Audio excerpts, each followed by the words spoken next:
What's up, YouTube? It's your boy Nash here. Welcome back to the channel. First of all, happy holidays to you guys. Hope you guys are having an amazing holiday weekend. Because I know that my holiday weekend is going to be basically this right here. Filming and binge watching anime on Netflix, mostly. But anyway, so today's video, today's video, there isn't much to talk about, but again, it's only because it's the holiday season, so there really isn't much to bring up, but there is something to talk about at least. So in this video, we have 3 major matches announced for NXT's New Year's Evil. Daniel Bryan potentially moving to a part-time schedule. And also, this first one that I'm going to be talking about is Snooki interested in a possible return to WWE. If you guys don't know, or did not, or don't remember, Snooki was involved in a rivalry involving Layla and Michelle McCool, Dolph Ziggler, and Vicky Guerrero. Snooki had teamed up with Trish Stratus and John Morrison in a 6-person mixed tag at WrestleMania 27 from the Georgia Dome in Atlanta. That was back in 2011. 2011. Crazy enough. Shoutouts to Liam Winnard for this article off of Wrestle Talk. Reality TV star Snooki, obviously real name Nicole Polizzi, has expressed interest in potentially returning to the ring for WWE. Again, I just mentioned it. She had one match at WrestleMania 27 in 2011, which saw her, Trish Stratus, and John Morrison defeat Dolph Ziggler, Layla, and Michelle McCool. Snooki tweeted a clip of that match writing, quote, "LOL, now that I've gained muscle, I want to see my ass back in the ring." The most notable celebrity wrestling transition in 2020 was Pat McAfee, who impressed with his heel promos throughout the year and matched with Adam Cole at TakeOver 30. Yeah. So, obviously, when it comes to, people transitioning from being a celebrity or to something else, or from something else to WWE, there's always, it's always interesting because, I remember, Vicky Guerrero and Michelle McCool, Layla, Dolph Ziggler, talking down on Snooki and talking about how, she... Ooh, excuse me. How she only became famous because of Jersey Shore, which obviously has had, I want to say, several seasons. I don't remember how many seasons they had. I think it was like 4 or something like that, but... yeah, honestly, this is interesting because Snooki was a part of yesterday's Slammy Award, or was a part of yesterday's Slammy Awards, which I think she did best ring gear of the year, and I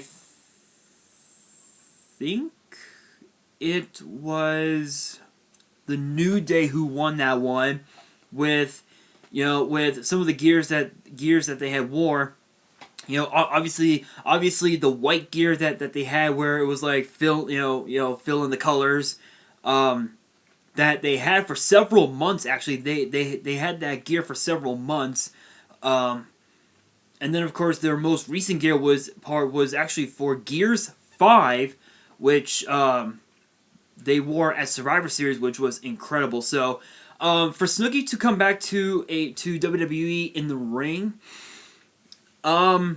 honestly, I would not mind seeing that. I wouldn't mind seeing, her show off her skills, show off what she's learned since WrestleMania. And that night, I mean, don't get me wrong, she did great in the ring, but there was a lot of things that she missed. Obviously she ended the match with just a simple splash that got her the 1-2-3, which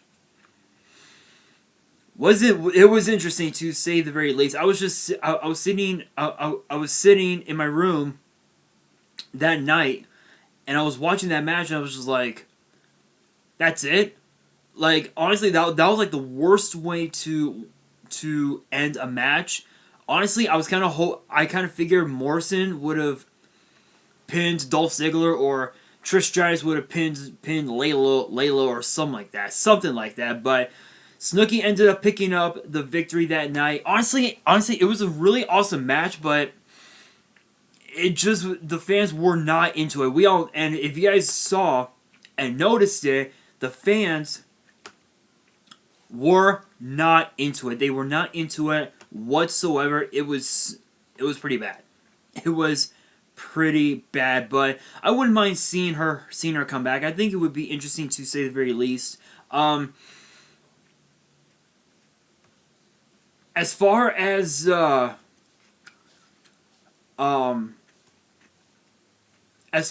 when she'll be back in the ring, obviously no one knows. It could be as early as 2021. It could be 3 years from now. Who the hell knows? But there is another thing that I do want to bring up as well. There is one last thing here from Wrestle Talk that I want to bring up, and that's continuing with NXT India. I mentioned it on the channel earlier on that NXT India was going to be hosted at the Performance Center in Orlando. Given the pandemic that's going on, we now have more information as to the dates of when they're going to be taping it. So shout outs to Liam Winter again for this one. The date for the NXT India launch tournament tapings appear to have been revealed as per a new report that has emerged today. As per Post Wrestling, there is a taping listed in WWE for India special to take place on January 22nd. Sportskeeda had previously reported that the brand would launch on January 26th, which is Republic Day in India. It's expected to broadcast on TV in India as part of WWE's deal with Sony Sports Network and on the WWE Network worldwide. It is still unknown exactly what the project and tapings will entail. The tapings are set to take place in Florida, again at the Performance Center, most likely. As the report also noted that the Indian talent involved had a photo shoot this week.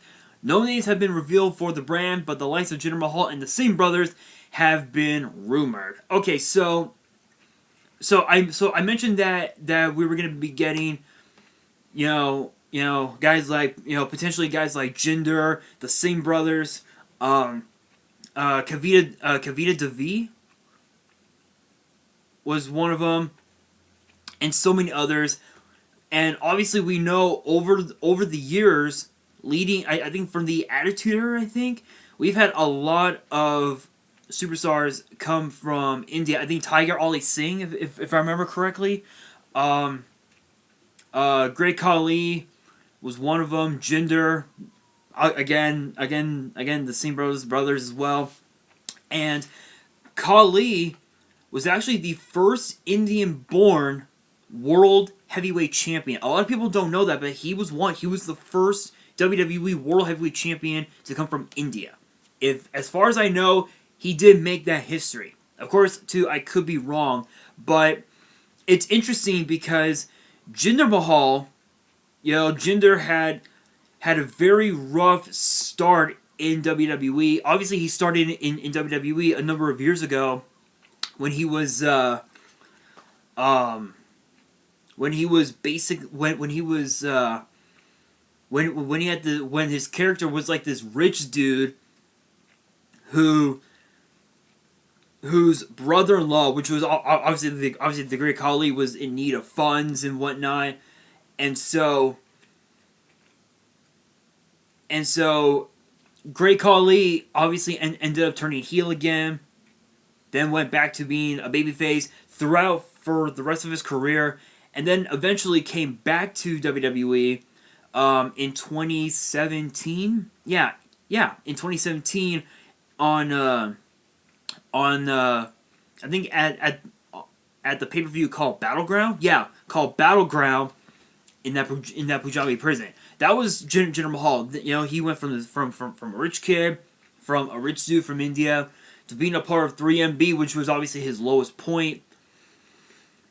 You know, to becoming WWE champion, and now, if you remember earlier this year, over the summer, or rather, I guess like in like late spring, I think it's like late spring, early summer, he said that he wanted to become a hero.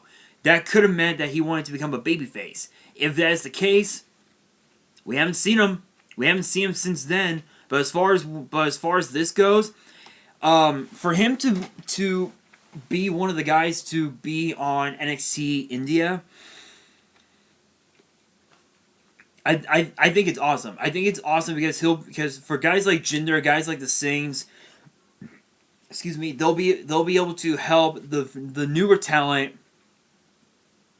Again, get their foot in and basically learn the ropes of WWE, which would be incredible. But again, for the tapings to be held on the 22nd, and then for those tapings to be aired on the 26th, honestly, I cannot wait for it. I think it's gonna be awesome.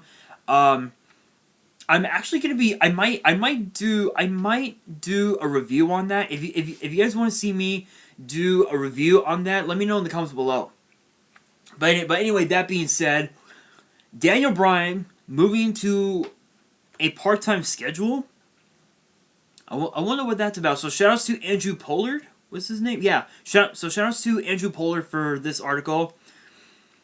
We've previously heard how Daniel Bryan envisions his in-ring career only lasting a few more years, and now the American Dragon has indicated his plans to soon move to a part-time schedule.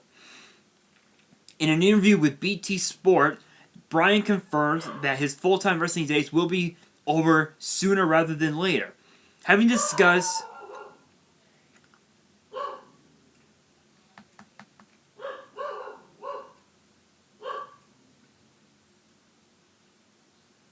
if you guys noticed if you guys heard barking, yeah, that was my grandparents' dog. So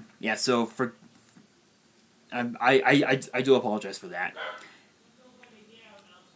Having discussed how still simply talking about wrestling fills him with joy, and that he'll continue to wrestle in some form or fashion for as long as he physically can, D-Bry reiterated that having 2 kids at home means he has another priority in his life. As Bryan put it, quote,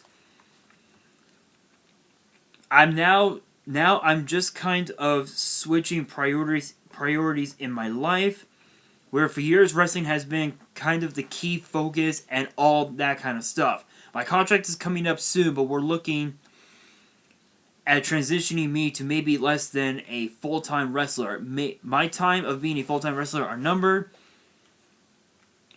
I'm more going to be a full-time dad, part-time wrestler. Wrestling is my side job. Dadding is my most important job.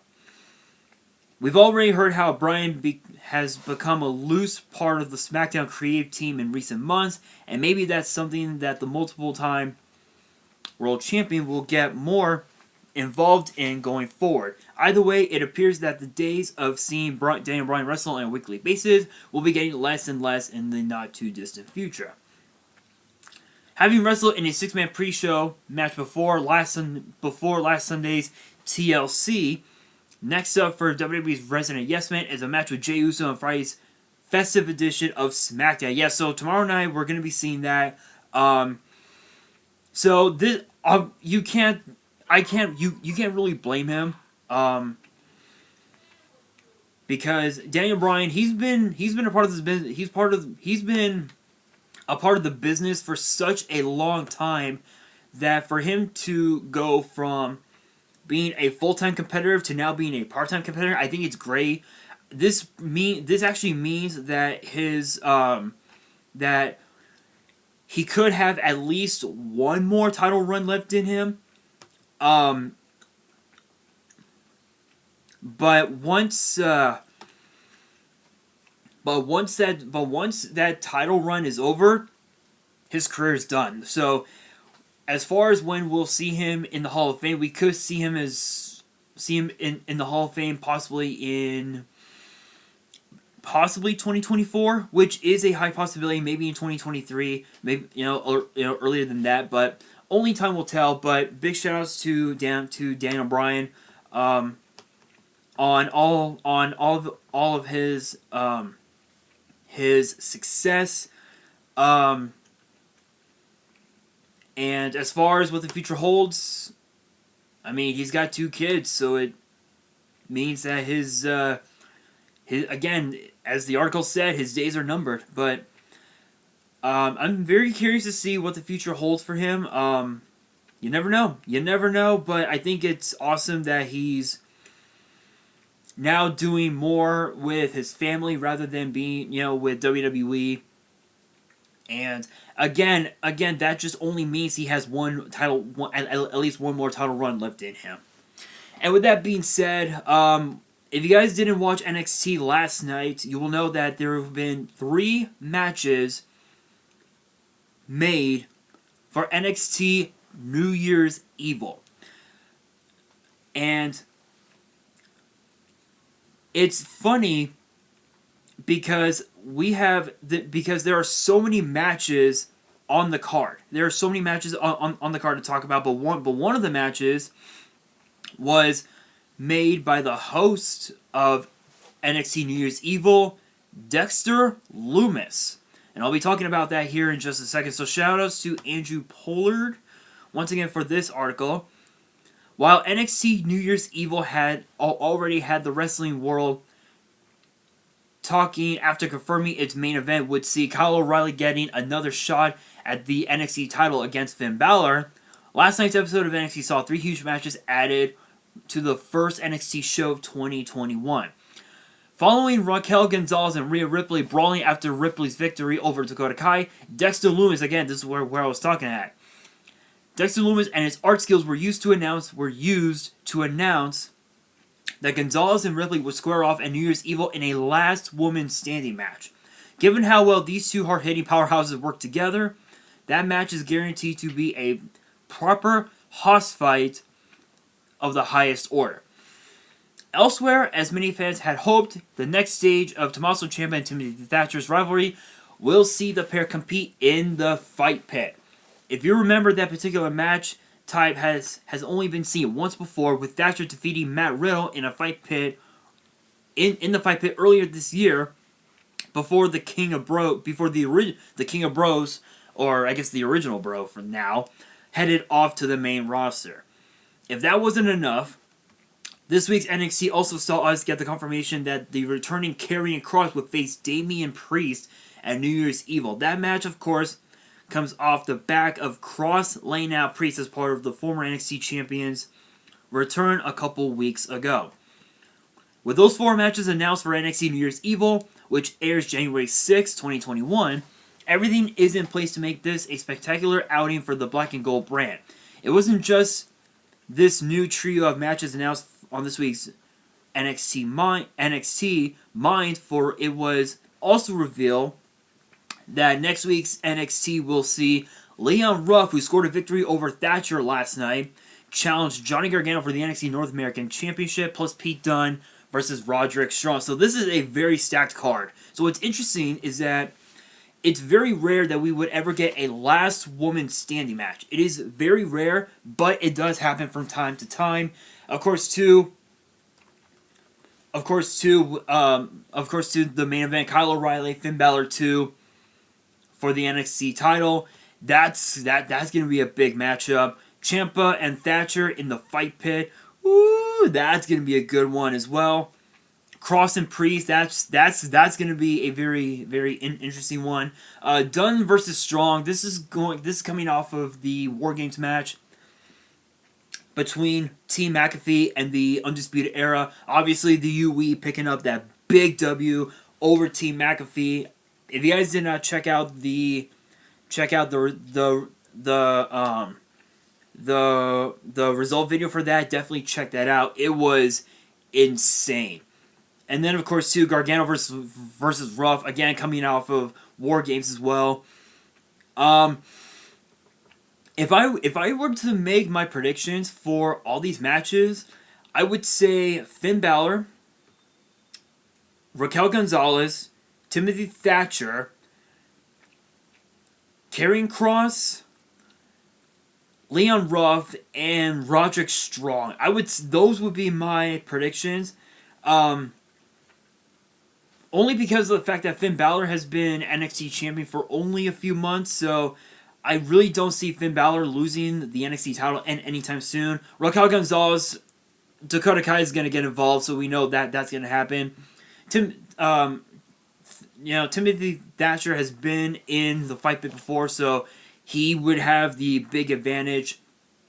Cross against Priest. Cross wins because this would be his this is his return match, and we hadn't seen him compete since TakeOver 30 when he beat Keith Lee for the NXT Championship. And then, of course, too, Leon Ruff and Gargano. Ruff says that he's going to continue the curse, and I think he might. He just might pull it off. And then, of course, again, Roderick Strong, Dunn, again, fresh off of coming out of War Games. Roderick Strong knows Pete Dunne both these men know each other so well, and I think, given the fact that Roderick Strong was the one that turned his back on Dunn a number of years ago in the Dusty Cup, that could give Strong the advantage. But guys, that is going to do it for this video. Question of the day: what are your guys' thoughts on Daniel Bryan becoming a part-time WWE superstar? Let me know in the comments below.